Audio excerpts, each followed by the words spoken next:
You probably know how a vending machine works. It acts as the middleman for your food cravings. You pay the machine and it gives you whatever snack you bought. This advanced technological box, the vending machine, still needs humans to run it though. There needs to be humans who pay the electric bill. There needs to be a human who checks it when it's low. Then when it is low, there needs to be someone who orders more of the product. Then after the product arrives, someone still has to restock the machine. And even more so, someone has to collect the money and maybe replace some quarters.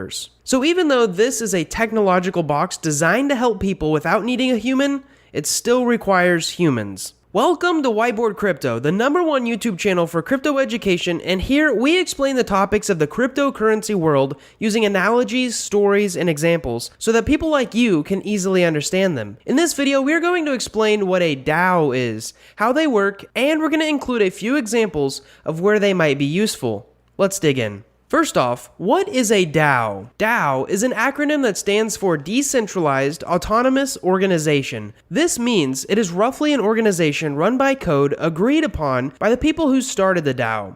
Smart contracts, which if you don't know what a smart contract is, you should definitely watch our video on it, but smart contracts can do just about anything if you're smart enough to program them to do so. This means instead of asking for a raise from your boss or trying to decide who to hire from a list of applicants, a smart contract will simply do these tasks, making the whole organization self-sustainable or autonomous. Now, we've found that this channel seems to teach best by examples, so let me expand upon the vending machine example that we used during the intro. If a vending machine was a DAO, then every part of the process where a human was needed would simply be replaced with code, or at least code version of humans.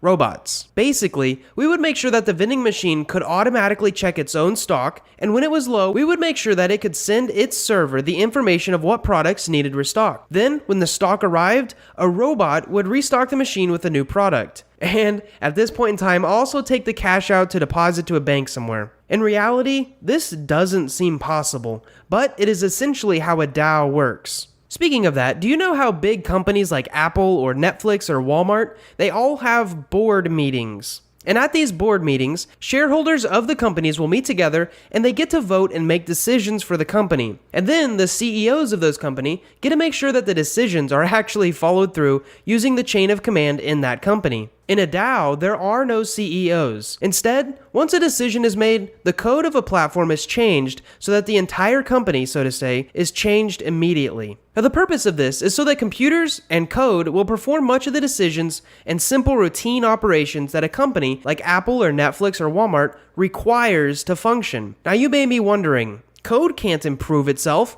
and you'd be wrong, but at least you'd be on the right track of where this video is going. DAOs can continually improve and grow, just like people, because their shareholders can submit and then even vote on changes to them. Usually, in the world of crypto, a DAO may launch with a few million tokens. Every token is a vote, and whoever holds the most tokens can have the largest votes. This gives the tokens a price, and it also gives them a use. It also allows the DAO to improve, make changes, and evolve as the world evolves. Now, this includes actually hiring, voting on a salary, and then technically even employing certain developers within the autonomous organization. It would then just pay them with cryptocurrency.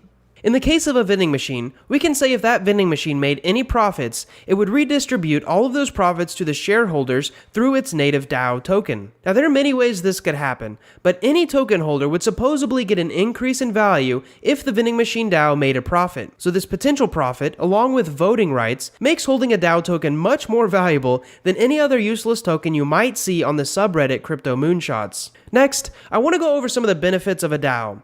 Benefit number 1 is that it's trustless, and this is probably the biggest benefit of a DAO. In fact, you do not need to trust any CEO or manager or leader with your decision-making skills. The program, or the whole organization, will continue no matter if a major developer stops working on the project or even if the funding goes away. Another benefit is that they cannot be shut down. In the case of major corporations, the CIA or the FBI or any major government service can technically step in and be like, we're shutting you down. Or even, give us all the information you have on this guy. And if you're in the United States, you'd be forced to comply. In a DAO, the only way they could make this happen is if they had a very large amount of tokens and then submitted a proposal to be voted on and then went through the voting process fairly. In other words, a government cannot skip the line.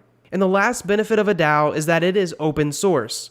DAOs are also open source, which means that their code is out there for anyone to look at and even improve upon. Open source projects are usually much more reliable simply because other programmers can help the main developers find some bugs in their code and then even propose ways to fix them. Now, even though there's a ton of benefits to a DAO, I'm going to go over two downsides of them. The first downside is that they are vulnerable to attacks. Since anyone can look at the code, it also means attackers can look at it. If these attackers know intimately how the code works, they can then reverse engineer the attacks and even test the code before deploying it to make sure that their code works. If it does, the DAO could be attacked. The second downside that we have found is that there's no business secrets. So research and development is usually corporate information that corporations have spent a lot of money and time on without any significant return. Now they do this in hopes that one day it'll pay off, and the payoff will be big because no other company has their advantage. In a DAO though, business secrets are difficult to keep secret since the code is all open source and really anyone can look at how the DAO is set up. So far, we've went over a lot of the theoretical stuff of how a DAO should work. Are there any real-life examples? Yes, here are a few. MakerDAO, Aragon, Metacartel, Gitcoin, Dash, and the famous The DAO. So now we're going to go over the story of The DAO, which we think is something that you should know. Probably the most important and most famous DAO is one called The DAO. The DAO is a venture capitalist fund created in 2016 that was well known for its failure. In fact, around 20,000 investors pooled around $150 million into this project. In short, the account of the DAO was actually hacked, and $50 million worth of Ethereum was lost due to the attackers. Now, this is actually why we have Ethereum and Ethereum Classic. Ethereum Classic is actually the original blockchain that still has the money hacked. However, developers took the blockchain, realized that it wasn't right for someone to steal $50 million, and then also realized they could make a new blockchain where the money was given back. And this is how we have Ethereum today. In fact, the main developers of Ethereum did what is called a hard fork. And if you're interested in what a hard fork even is, or how it differs from a soft fork, leave a comment below. We love when we check our video comments and see a bunch of people saying, yes, please make a video on it. Comments like those get us even more excited to create it. So, in short, for organizations, right now, we use people. However, in the future, maybe we will use smart contracts and code.